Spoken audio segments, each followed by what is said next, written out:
Hei, alle sammen. Hei. Hjertelig velkommen til markeringen av den internasjonale kvinnedagen. I dag feirer vi styrke, mot og fellesskap. Når vi samles, skaper vi inspirasjon og mulighet for endring. La denne dagen minne oss på at hver stemme teller, og at sammen står vi sterkere. Akkurat slik den berømte poeten Maulana Jalaluddin Muhammad Balkhi, også kjent som Rumi, beskriver i sitt dikt. Tumago hama bajangand. Tumago hama bajangando ze صلح من چی آید؟ تو یکی نئی، هزاری تو چراغ خود برافروز.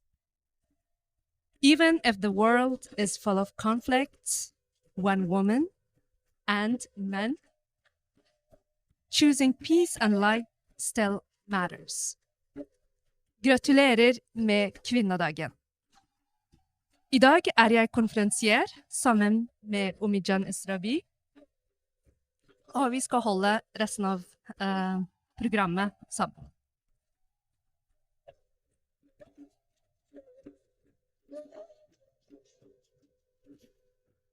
Hello and good afternoon, dear friends and colleagues. I am Omid Esrabi, co-founder and executive director of EU Europe organization in Berlin. Today, I and Miriam John will be functioning as a program moderators. At the first stage, in the first section of the program, I would like to quote a statement about women.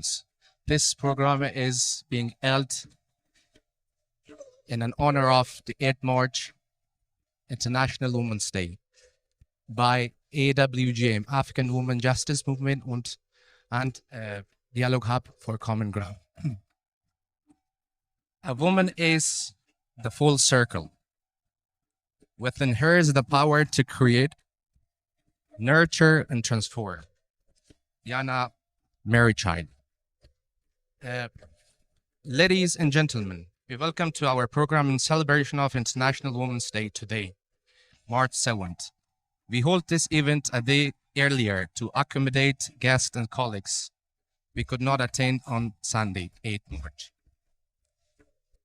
We are here to honor the achievement, resilience, and contributions of women to reflect on the ongoing struggle for equality and justice.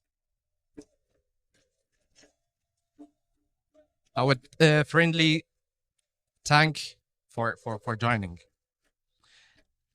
At this part of the program, there would be a short biography and introduction about Hoda Khamoush, the executive director of Dialogue Hub for African Women Justice Movement. And my colleague will be presenting this sector. Thank you.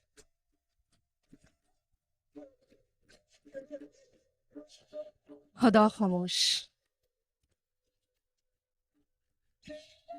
She's a lady who is courageous and strong. And of course, many of you know her. Yes, Hoda Khamoush, she's also a poet, journalist, and a prominent women's rights activist from Afghanistan. She's also founder of Afghan Women's Justice Movement organization. After the Taliban's return to power, she became one of the leading voices of women's protests and has brought their messages to international community. She has been recognized among the world's most influential people by BBC and Times. Please join me warmly to welcome Hoda Khamoush. Kjære alle sammen, velkommen. Hjertelig takk og velkommen. Tusen takk dere her i dag. I dag herderer vi kvinner over hele verden. spesielt tak for kvinner i Afghanistan.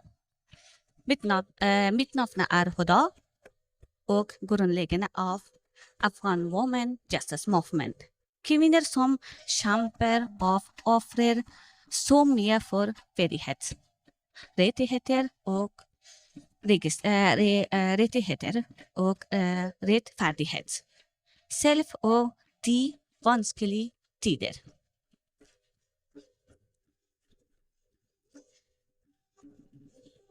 Deres tilstedeværelse er her i dag viser solidaritet og støtte til kvinner som fortsetter kjemper for sine grunnleggende rettigheter. Den internasjonale kvinnedagen minner oss ikke bare som kvinner strikker, men også om den lage kjempen for likestilling og menneskerettigheter. Samtidig må vi snakke om en alvorlig virkelighet. I Afghanistan lever kvinner i dag under kjønnsapartheid. De blir systematisk nektet sine grunnleggende rettigheter. Det blir utestengt fra utdanning, arbeid og fra det offentlige livet. Men deres stemmer finnes fortsatt, selv om noen prøver å gjøre dem stille. Mens verdien ofte lukker øynene for vår situasjon. Striber vi hver dag etter å stå opp mot denne undertrykkelsen. Vi arbeider for å forbli styrke og for å være en tydelig om sammenlighet stemme for kvinner i vårt land. I dag er vi samlet her for å vise solidaritet og for å se tydelig at stillhet ikke er et valg. Tusen takk for at dere er her i dag, og for at dere står sammen med oss. For å være en stemme for å avslutte kjønnsapartheid i Afghanistan. Tusen takk.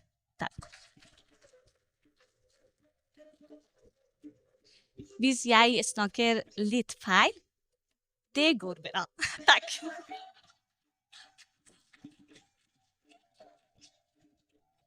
Thank you, Udajan, for the introduction. Now, Nazifa Jalali serves as the president of Dialogue Hub, where she leads initiatives aimed at promoting dialogues, human rights awareness, and civic engagement. She is also a member of the steering committee of HRD+, contributing to advocacy and protection efforts for human rights defenders, with a particular focus on strengthening international accountability and advancing human rights advocacy. So, Mrs. Nazifa Jalali, the stage is yours. Thank you.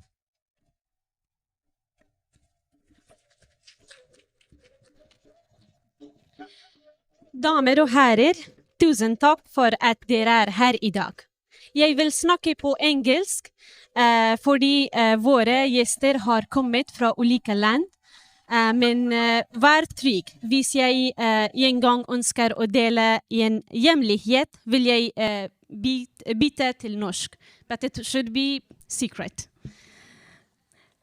Mr. Bjorn, thank you so much for being with us today, and I would also like to thank all my sisters who are here. Mr. Malik Sattais, who has stood with the women and people of Afghanistan throughout these difficult 4 years. Mr. Mohib Modassar, the prosecutor for the People's Tribunal for the Women of Afghanistan, as a member of HRD+, one of the organizers of the People's Tribunal for the Women of Afghanistan, I personally witnessed your efforts and support for Afghan women. Thank you. And of course, I would like to thank all of you who have joined us today online and in person. Allow me to begin my speech with a personal experience. In February, I was traveling to Geneva to attend the Human Rights Council session for Afghanistan. During the flight, I met an American tourist, a 28-year-old woman. I'm also 28. It was secret, but now all of you know this. We started talking, and she told me that she had traveled to many countries and dreamed of traveling around the world, taking photos, making memories, and enjoying life. And she said that when she sits next to the airplane window, she loves painting her nails in her favorite colors, drinking warm coffee, and planning all the fun things that she will do when she arrives. Then she asked me how many countries I had to travel to. I told her that I had traveled to more than 15 countries, and mostly for official missions for human rights purposes. And she smiled and said, "Oh, I wish I had your life. Traveling and working at the same time must be wonderful." I told her that there is a big difference between her travels and mine. When I sit next to the airplane window, I'm not thinking about painting my nails or what activities will make me happy when I arrive. Sometimes I even forget to ask for coffee, even I love coffee. Instead, my mind is filled with questions. What will I say this time? What doors should I knock on? Which countries' representatives should I try to convince? Who will listen when I speak about the situation of Afghanistan and the situation of women? And that's very painful, because it's painful that 28 years old Afghan women cannot dream the same dreams that a 28 years old American woman. Of course, she deserved those dreams, but Afghan women do not deserve the restrictions that they are facing today. But anyway, Mr. Bjorn, Afghan women believes in peace, security, principled negotiations, accountability, and justice processes. We believe not only in the future of our own country, but also in partnerships with the international community, especially with countries that have stood beside the people and women of Afghanistan. I'm confident that the interests of the international community can be better achieved through supporting Afghan women than through engagement that ignores their rights and dignity and voices. I would like to sincerely thank Norway, the country that has become my second home, for the humanitarian support to the people of Afghanistan. But at the same time, we hope that Norway will continue to stand firmly with Afghan women, support accountability efforts, and help strengthen processes of justice. To the representatives of human rights organizations who are present here today and who are joined us online, Hasina John from the Norwegian Fund, Ms. Liv from the Afghanistan Norwegian Committee, Sarah, and everyone who is representing the human rights organizations, I would also like to make a humble request. Please do not forget women from minority communities. Today, minority communities, especially minority women, are living in Afghanistan in one of the most critical and bad situations. They need visibility, solidarity, and support. Finally, I would like to ask all of you, human rights defenders, experts, advocates, and friends, to continue standing with us. Afghan women are not asking for sympathy. We are asking for solidarity, for justice, and for meaningful action. Please stay with us on this path. Thank you. Umid John, floor is yours.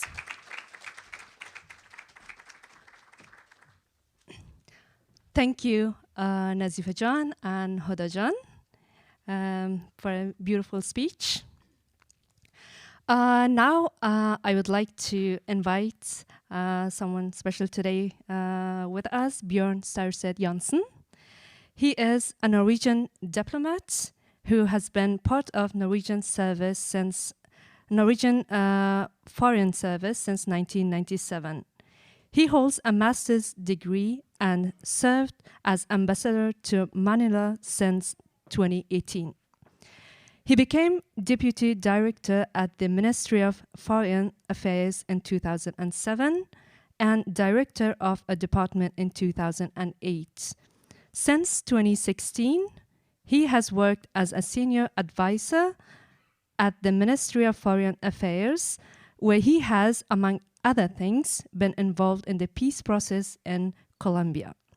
Now, please put your hands warmly to invite Bjørn Staurseth Jensen.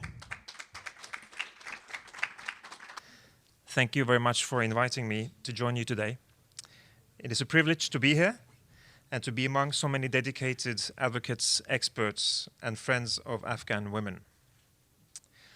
Allow me also to extend my warmest greetings to all of you on the occasion of International Women's Day. This day is both a celebration of progress and a reminder of the work that remains ahead of us. And few places in the world illustrate that unfinished work more clearly than Afghanistan. The situation in the country remains deeply troubling.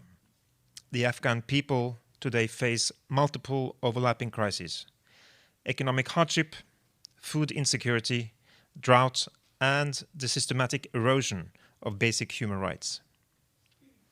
These challenges reinforce one another, and their consequences fall most heavily on those who are already most vulnerable. In addition, over the past year, we have seen increased tensions and armed clashes with Pakistan, displacing civilians and further aggravating already fragile humanitarian conditions.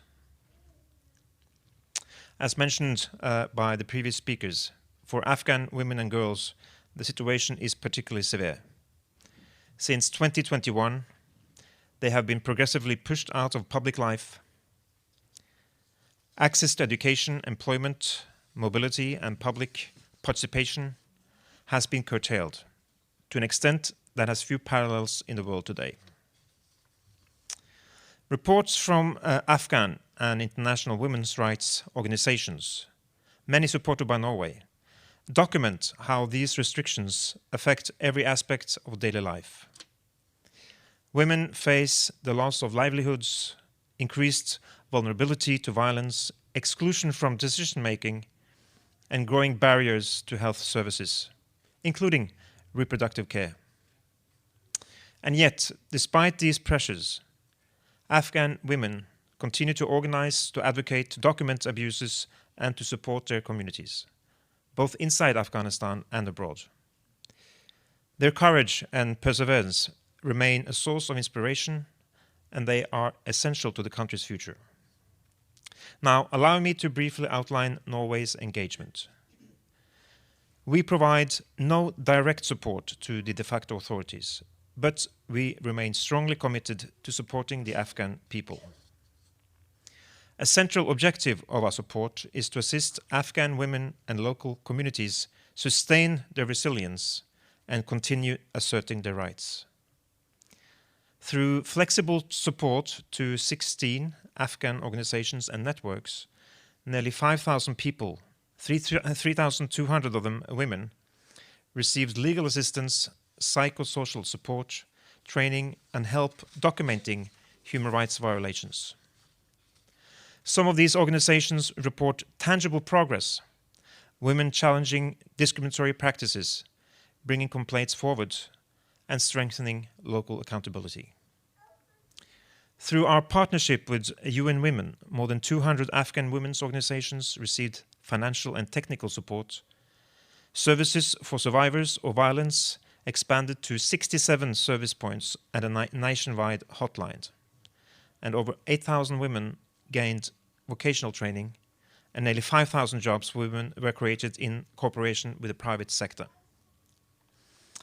Norwegian support enabled over 180,000 women and girls in Afghanistan to access essential health services in 2024 and sustained several female-run and child-focused clinics providing reproductive health care, an important contribution in a country with one of the world's highest maternal mortality rates. Norway also supports community-based education, legal aid and livelihoods. These efforts help provide learning materials for millions of children and vocational training opportunities for young women. Through legal aid programs, women are receiving advice on land and property rights and legal identity. In addition, Norway supported agricultural programs which have helped improve food security and access to water in some vulnerable provinces, while also strengthening women's participation in community disaster preparedness efforts. Now, none of this work would be possible without Afghan partners. Women-led organizations, civil society actors, teachers, health workers, and human rights defenders, who continue their efforts under extraordinarily difficult circumstances. We strongly support the mandate of the Special Rapporteur on Human Rights, Richard Bennett, including through financial support through the Raoul Wallenberg Institute.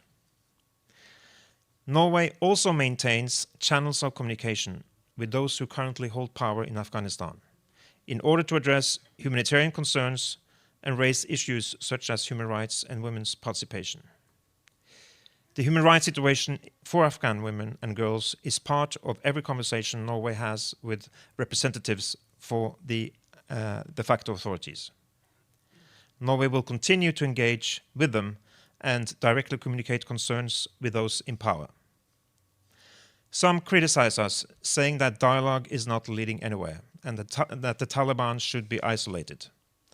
I firmly believe that isolation is not the answer. Isolation would only increase the suffering of the Afghan people. During visits to Kabul, Norwegian diplomats strive to meet with Afghan civil society, particularly women groups. These meetings are invaluable. They inform our policies on Afghanistan and our messages to the de facto authorities. So our position remains clear. Women's rights are non-negotiable, and Afghanistan's future must include women as full and equal participants in society. Now let me conclude. We remain committed to amplifying the voices of Afghan women, especially those inside Afghanistan who face the greatest risks and the fewest opportunities to be heard. And we remain committed to working together with all of you, activists, experts and communities here in Norway and across the world. The struggle for Afghan women's rights is one of the defining human rights challenges of our time. Norway will continue to stand with Afghan women in that struggle, today on the celebration of International Women's Day and in the years ahead. Thank you. Esther Wolf, board member of Dialogue Hub for Common Ground, to present the presentation. Thank you. Okay. So hi everyone, my name is Esther. I am a board member in the board of directors of Dialogue Hub for Common Ground. And I'm very happy to be here today. I want to thank my friend Nazifa Jalali. I want to thank everyone who is here. It's an amazing opportunity for me to meet everyone. Just a quick introduction of who I am. So I'm 21. It's my first actual speech like this, so I'm a bit nervous, but I am a law student. I focus on human rights and women's rights. I'm French, as you can probably hear with my accent. And I am now a member of the board of directors for Dialogue Hub. I've been working with Nazifa for a while. I'm co-writing a book with her. We made a lot of projects together. And I actually joined the board of directors last week. So I'm very new to this. And yesterday afternoon, Nazifa asked me to do the presentation.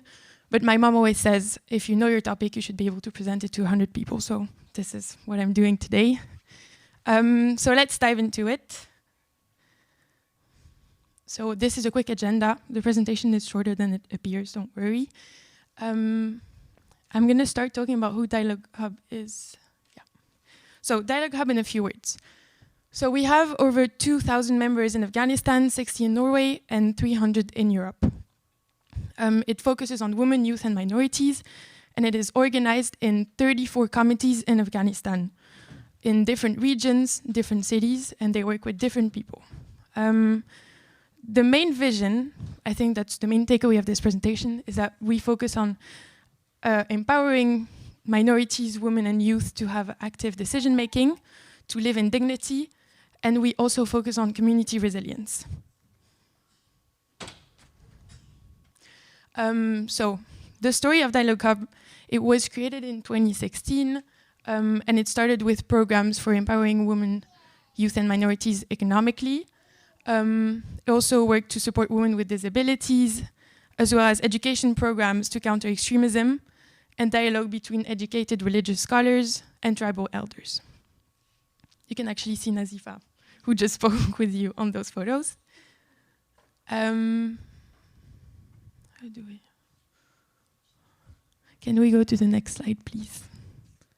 Thank you.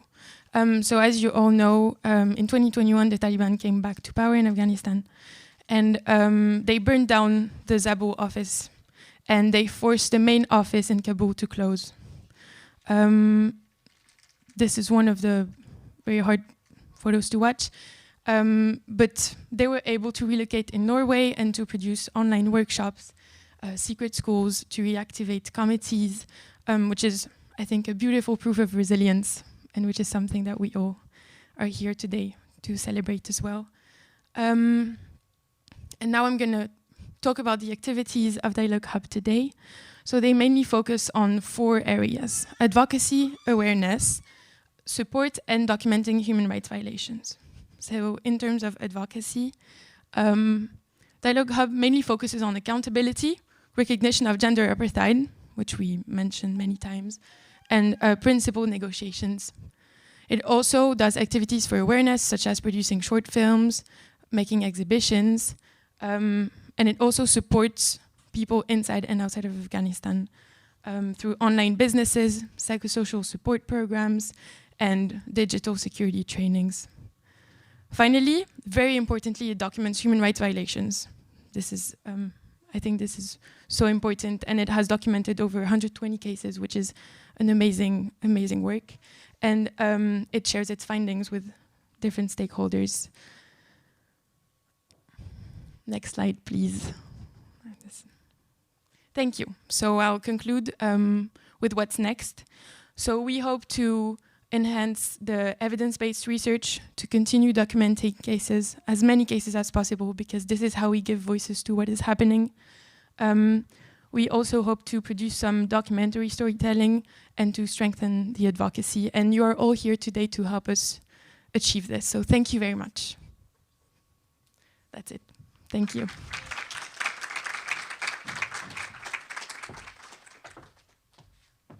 Thank you so much. That was really beautiful. And you did really great. Now I would like to present AWGM, which is Afghan Women Justice Movement Organization. After the Taliban returned to power in 2021, women of Afghanistan, they were among the first to resist, which all of us know. On September 3rd, women took to the streets of Kabul demanding freedom, justice, and their fundamental rights. From these protests, the Afghan Women Justice Movement was born, and now it's also registered in Norway. I'm really proud to say I'm also a member of this organization, working with Huda Khamosh. It's really great, thank you. And since it's registered in Norway, of course. Now you're going to watch a documentary that explains this organization, so enjoy.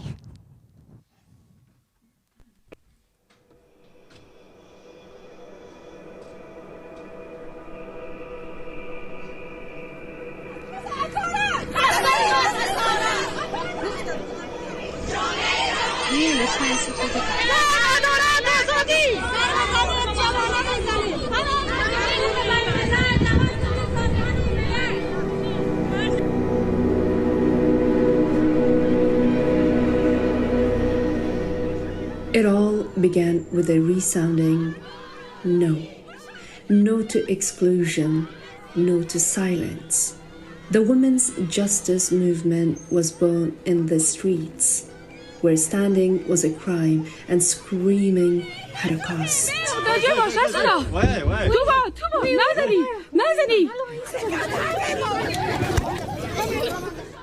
The hands that held the placard carried the right to exist. Our beginning was resistance against erasure.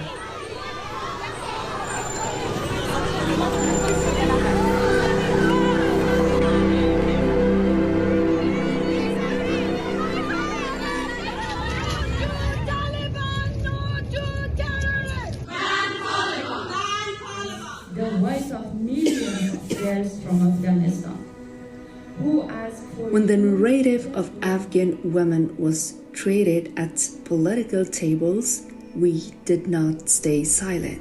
We said, what is happening is not simple discrimination. It is a structural system designed to remove women from education, work, and public life.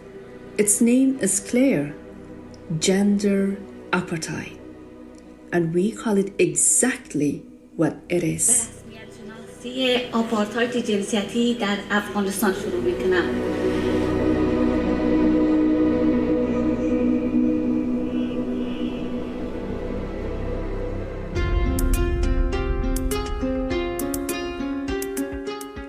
Resistance is not just protesting, it is rebuilding life. On the futsal court, girls don't just run, they reclaim their bodies from forced isolation. The laughter heard there is a silent protest against the policy of silencing. And beside us stand men who know that a woman's freedom is the salvation of society.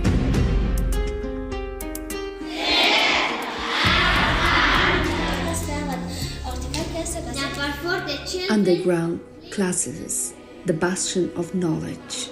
In dimly lit rooms, lessons continue. Every hidden class is a bastion against gender apartheid. Pens write quietly, but they announce the future. For us, education is not a choice, it is necessity. Knowledge is our weapon.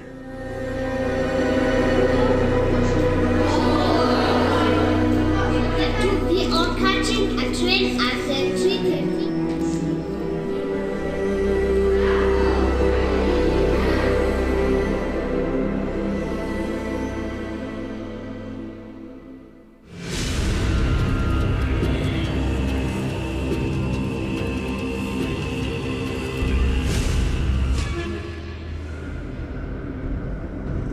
When prison doors close and names are erased, the silence grows heavy. In those moments, we became the bridge. Emergency messages, urgent advocacy, and restless follow-ups. به این نقطه پایان بدیم و مادرمان را دوباره به آغوش بگیریم. Because no woman should vanish into the darkness. When the world went silent, this movement was my only sanctuary. وقتی دنیا سکوت کرد، جنبش زنان عدالت‌خواه تنها پناه من بود. خشونت فقط یک واژه نیست، خون است، اشک است، زخم است، سکوت. این زنجیرها فقط آهن نیست. اینها نام خشونت، تبعیض و محدودیت‌اند. اما هیچ زنجیری نمیتواند اراده ما را شکست دهد. من ایستاده هم برای خودم، برای تمام زنانی که هنوز دلبندند.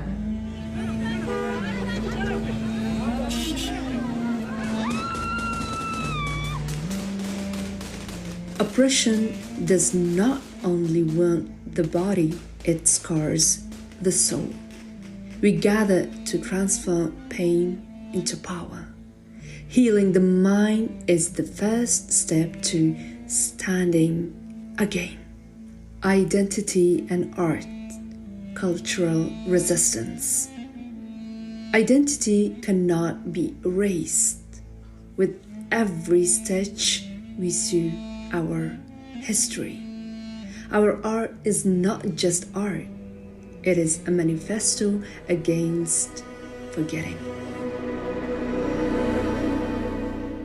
نقاشی راهی است برای حرفایی که نمیتوان آن را با زبان بیان کرد ولی میتوان نقاشیش کرد. وقتی که نقاشی میکنم انگار وارد دنیای دیگری میشم.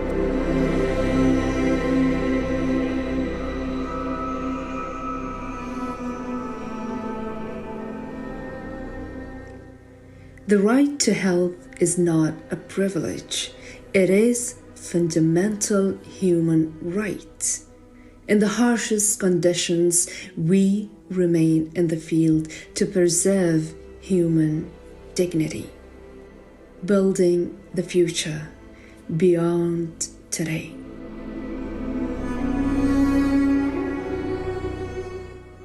This is not a project, it is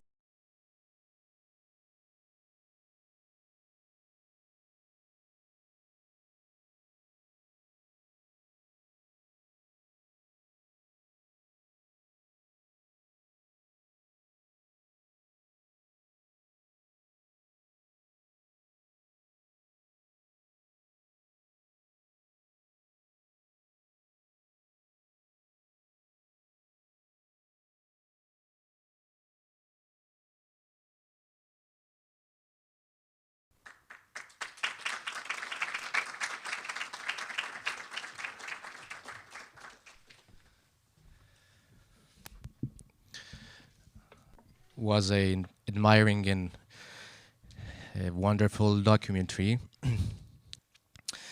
It's an honor to have one of these wonderful figures here, Zarmina Periani. I would like to shortly introduce her, and she will deliver her speeches and experiences of being imprisoned by the Taliban regime. Zarmina Periani is a trained midwife and women's rights advocate from Panjshir province, Afghanistan. Following the Taliban's took over in August 2021, she participated in street demonstrations challenging restrictions on women, including compulsory violin, curtail access to education and employment, and the closure of women's spaces. She faced threats and was detained for 27 days during these actions.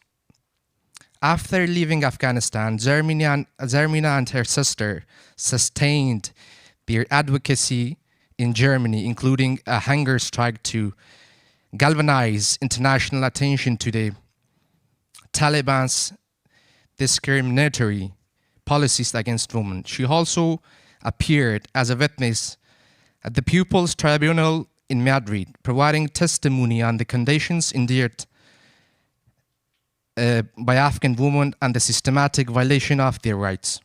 Her work exemplifies ongoing commitment to advancing women's rights and documenting the structural oppression imposed under Taliban rule.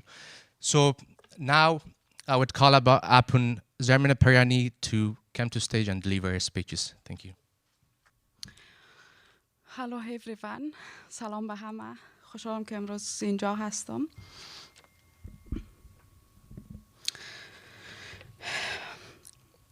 Today is Women's Day, and I come from a country where women have been turned into slaves by a terrorist regime. My experience as a woman and political prisoner under the Taliban terrorist regime, it's not just a memory. It is a wound that reopens every single day. I felt their cruelty and crimes on my own body. A patriarchal society where even Sharia rules, it's nothing but a torture chamber for women. As a woman against the apartheid regime, carrying the pain of being imprisoned twice, The hardest part for me is knowing that other women are still trapped under the Taliban. Every time when I hear news of women being lashed by Taliban, my body aches. It's not just something I see, it's something I relive. The smell, the sound, the humiliation. The bodies of Afghanistan women today have been turned into a battlefield by a terrorist, patriarchal, misogynist, and Islamist forces. And this is a crime against humanity.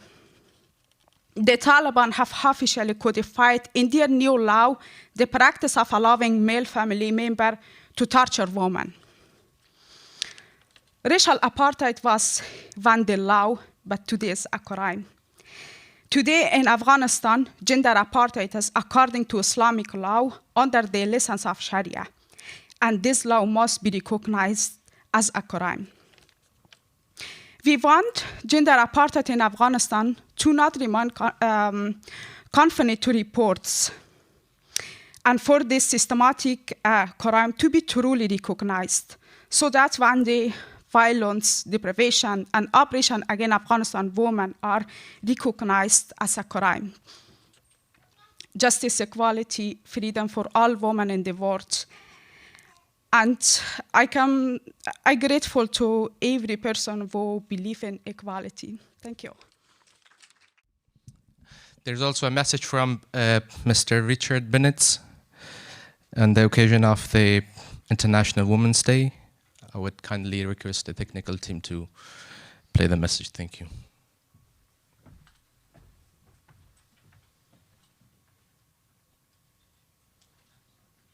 Assalamu alaikum. Today on International Women's Day, we mark the occasion under the theme Give to Gain, a call to foster generosity, collaboration, and meaningful support to accelerate gender equality. In Afghanistan, women and girls are not asking for sympathy, charity, or even symbolic solidarity. They are asking for their rights to be respected, for the ability to live as full and equal human beings with their dignity intact, and for members of the international community to take a stand and insist on this. Over the past 4 years, the Taliban de facto authorities have institutionalized a system of gender-based discrimination, exclusion, and segregation, with the intent to dominate that has no parallel in the world today. And yet, Afghan women have not given up. Across the country and in exile, Afghan women continue to lead. They organize underground schools. They run quiet networks of mutual aid. They provide health services in extremely difficult conditions. They document violations. They advocate tirelessly for their rights and for the future of their country. First, we must give resources. Funding cuts to Afghanistan are not neutral decisions. They have immediate and devastating consequences, particularly for women and girls. Second, we must give mentorship and protection to women-led civil society organizations. Under extraordinary repression, Afghan women-led organizations continue to function, often informally, and often at great personal risk. They're the background of community resilience. These organizations need flexible, direct, and long-term funding. They need safe channels to operate. They need political backing. A strong civil society is not a luxury, it's essential for any future grounded in human rights and justice. Third, we must provide opportunities, especially alternative pathways to education. With formal secondary and higher education closed to girls and women, the international community must invest in alternative education models, community-based learning, online platforms, cross-border scholarships, vocational training, and certified informal education programs. We can't allow an entire generation of girls to be permanently excluded from knowledge and opportunity. Education isn't only about individual empowerment, it's about the social and economic future of Afghanistan. Fourth, principled engagement is required. There must be no normalization of the current situation without significant verifiable improvements in the rights of women and girls. Engagement can't come at the cost of ignoring or denying the rights of half the population. This is where normalization leaks into complicity. Political processes, whether bilateral, regional, or multilateral, must center the rights of women and girls. Afghan women must be meaningfully included in all discussions about the country's future. On this International Women's Day, I call on states, donors, international organizations, and all those engaged in Afghanistan. Don't look away. Don't reduce support at the moment it's most needed. Please don't sideline women in the name of pragmatism.